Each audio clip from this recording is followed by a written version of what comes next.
Hello there, everyone. This is the Irish Citizens Movement speaking, and I just want to have a quick look at an article just to show you and highlight what is happening today on the 27th of June 2024. So, of course, the well spoken about EU Migration Pact has been signed, of course, without Irish people's consent. The usual play here in this country, of course. And you can see in the article, it's a Newstalk article, of course, it's liberal, it's lefty, but that's really all you find in this country. There is no other media really that's given, the time of day. Really, you have to go looking for it. Even Gript, they try and be straight down the line. They're not fully conservative either, really. They're not fully Irish, really, either, to be honest. They do toe the line. We don't want that. We need a media in this country that doesn't toe the line and actually outlines the sickness and evilness of the left. But getting back to this article, we see we've handed significant sovereignty to the EU, who will make decisions that will no longer necessarily be in our interests. Now, this, of course, is what Peadar Tóibín has said, and it is true, the fact that we have handed over significant sovereignty, but we don't have any sovereignty. That's the real truth of the matter. And the other real truth of the matter is decisions from the European Union have never been in our interests. They've never been in the interests of the Irish citizen. So that's a load of rubbish. Spoken, of course, because he's another man who toes the line. He's not fully what he says he is either. To be honest, when you look at him, he looks like Simon Coveney, doesn't he? He's another one of those people who's going to toe the line and tell you what you want to hear.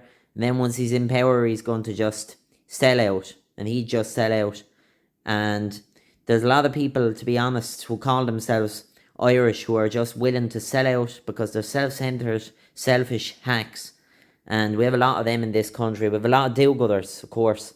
The last 4 years have really shown the evilness that was always underneath the surface in this country. They came out in the supermarkets with their masks and their sanitizer and their social distance and their hatefulness towards other Irish people. It was a disgusting sight. And what is still disgusting is that people still believe this media, and that people still believe what they come out with, and that they still want to get distracted by silly old music events up in Dublin, and they're not even angry about everything that's happened. There's not a vein of, the only thing they're angry at is their neighbour or another Irish person. They're willing to kiss the toes, though, off of everyone that comes into this country, which is just the truth.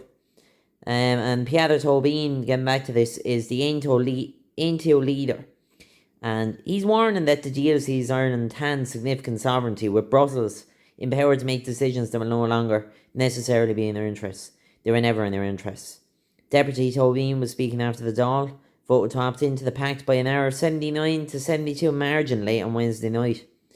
Now, narrow, yeah. Rigged to look narrow, to be honest. Rigged to make the public think that there is some sort of,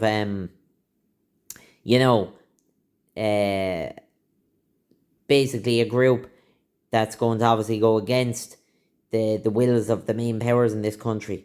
Some sort of people who are going to say no. But that's not the case. It really was probably around, to be honest, if you look at reality, it was probably about 89 to 40 no's. It was probably about 89 yeses to 11 no's. That's really what would have been the case. 72? Nah. Don't believe it. The wide-ranging pact, which is due to come into force across the EU in 2 years' time, will ensure Europe responds to the challenges of rising migration as a unified bloc. Europe doesn't care about rising migration. Europe wants to see it just flow in and go into free fall mode, which is already happening. Our country has been quickly being evaporated before our eyes. This is why we have this 2040 agenda plan all over billboards you see in Ireland, the 2040 plan for Ireland. The plan is really basically hardly any Irish people, hardly any white Christians. That's the truth. Irish people are white. Shock horror, yeah, we live on the western edge of Europe, in one of the coldest areas, you know. So yeah, obviously we're white, and that shouldn't be taken away from us. The other thing that shouldn't be taken away from us is our culture, our love for our neighbour, which we used to have in this country. People used to be able to leave their doors open. That was an old thing in the past, of course, because people used to respect each other. Now people have no respect towards each other. They're resentful, they're hateful, they leave the media dictate their thoughts. And people have turned into horrible leeches under barrels, bottom of the barrel people.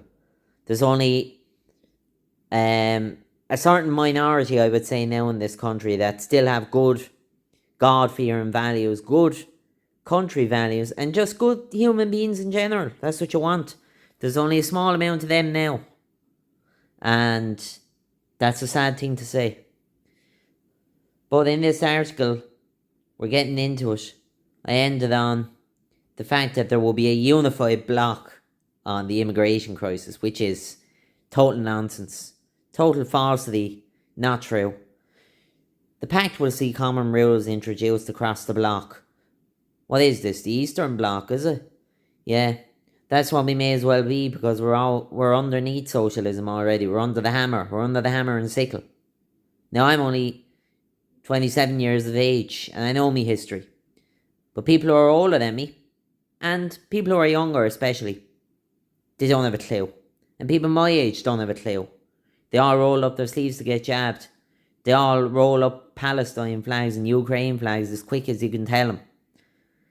And they have a hatred towards their own country and a hatred towards the tricolour, and they laugh at patriotic songs. They laugh while they sing along to rubbish music that's played across the airwaves. Rubbish. Idiocy music. They sing along and clap their hands. They go up to Dublin to gigs, clap their hands. Like prime seals, to be honest. It also aims to eliminate pull factors encouraging migration to Europe, as well as secondary movements where people move from one EU country to seek asylum in another. The pact is opposed by parties on both the far right and the left of the political spectrum. No, it's not opposed by the left of the political spectrum. Nonsense again. And there is no far right. There's only right so far. The government has described this as an absolute game changer. Yeah, of course, yeah, because it means just demolishing Ireland thoroughly and getting the job completely done, you know. They want to just get the job done, get the JCB in, get the wrecking ball in, because the job is just about done, to be honest. And these iPass centres, to be honest, the reason slow people in this country love iPass centres is they never pass an exam in their life. And when they say I pass, it makes them feel like they passed something. And that's the reason why they like it. On News Talk Breakfast, however, Deputy Tobin said Ireland was handing over control of the situation without knowing what may happen in the future. They don't know what's going to happen. They don't know what's going to happen. And he should come out and just say what's going to happen, instead of tone the line. In relation to the number of people that Ireland takes in the future, or the financial contribution that we make in lieu of taking those people. Yeah, to be honest, the reason we have to take in this amount of people is because literally Ireland owes everything now to Europe. So we really have to leave the thing if we want to end all this. They bailed us out, and now this is them wanting us to repay. And this is their punishment for being bailed out. Same as happening in Greece, uncontrolled migration, another country that was bailed out. Same as happening in Portugal, Spain, bailed out countries. Do you notice a pattern there, lads? Yeah. Italy, same thing. Sovereignty. He warned that while EU membership has been largely good for Ireland, the 2008 economic collapse and subsequent bailout highlighted. Yeah, there we go. What can go wrong when you hand over power for key decisions? The European Union has been good for Ireland, but now and again. No, it hasn't. The European Union will make decisions in the interests of France and Germany and the larger countries as a result. The whole idea of being able to self-determine is really important, he said. Yeah, we don't have any self-determination in this country. We don't have any control. It's an illusion. We don't have any decisions. We don't have any form of democracy here. We live under a socialist dictatorship run by the powers that be in the EU, World Economic Forum, and the WHO, the World Health Organization, who pull the strings. Like I asked the Taoiseach, how much will this cost? The Taoiseach admitted to me on the floor of the all, he does not know how much it's going to cost. I think that's an absolute disgrace that the government is signing up politically to a process. It does not know how much it will cost. Oh, here we go again. How terrible Brexit is.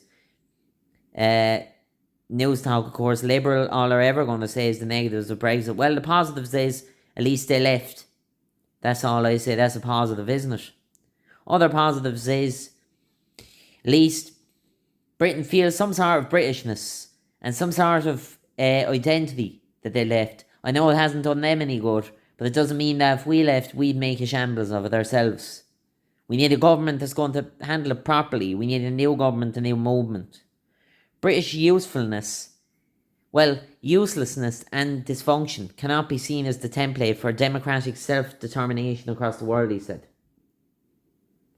Okay, there are many other examples of countries that actually control the national self-interest in a very logical and functional way, and can give you two examples, Australia and Denmark, who do that in a very good way. The point here is that we have a government that actually has created chaos within the system of migration control over the last 2 or 3 years.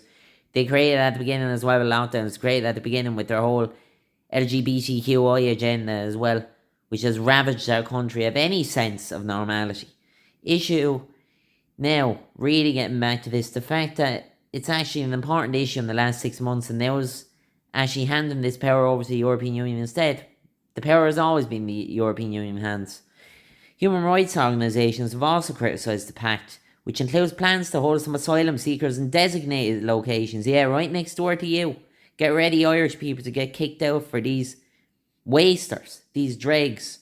Send them to countries outside the EU that are deemed safe in some circumstances. And that's been the article, folks. Well, all I can say is there's been a good few pointers being set out by Piero Tobin there in the article, but the main pointers that I will say, he hasn't been straight down the line, and he hasn't been straight to the point enough. He's toned the line as usual. We have to be Ireland. We have to be Ireland for the Irish people. That's the only way. Enough of this tone the line and being do-gooders. Thank you for listening. This has been the Irish Citizens Movement.